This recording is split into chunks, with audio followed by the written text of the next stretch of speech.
There was once a young man named Andrew, a young man whose life looked ordinary from the outside, but carried storms no one could see.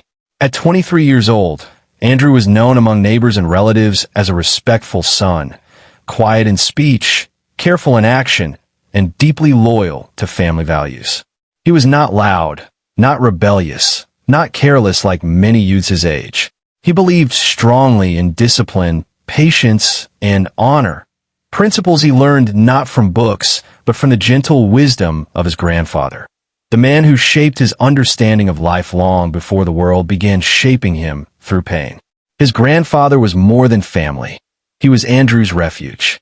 Whenever confusion filled the house or tension rose between father and son, Andrew would sit beside the old man under the evening sky, listening to stories about endurance, humility, and the consequences of pride.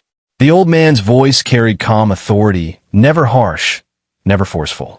He would say, "Life will test your strength, but your character will decide your future.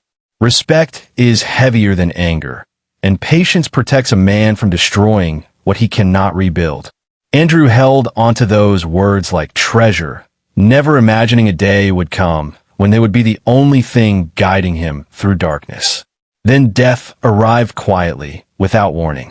One morning, the man who had always been present was suddenly gone. The house that once echoed with laughter became painfully silent. Chairs remained empty. Conversations stopped halfway. Even the air felt different, heavier, colder. Andrew stood at the burial ground, staring at the earth covering his grandfather's coffin, feeling as though something inside him had collapsed. Tears refused to come, not because he was strong, but because grief had shocked his soul into numbness. That day marked the beginning of a slow emotional unraveling he did not yet understand. After the funeral, life continued outwardly, but internally everything had shifted. His father, Mr. Rashid, became stricter, quieter, and less patient. Grief expressed itself differently in him, not through tears, but through control. He believed discipline would keep the family together. Believing firmness was love expressed through authority. Andrew, however, needed understanding more than correction. The absence of his grandfather created a gap neither father nor son knew how to fill. Conversations turned into instructions. Advice sounded like criticism. Silence became their common language. As weeks turned into months, outside influences began creeping into their relationship. Relatives whispered opinions.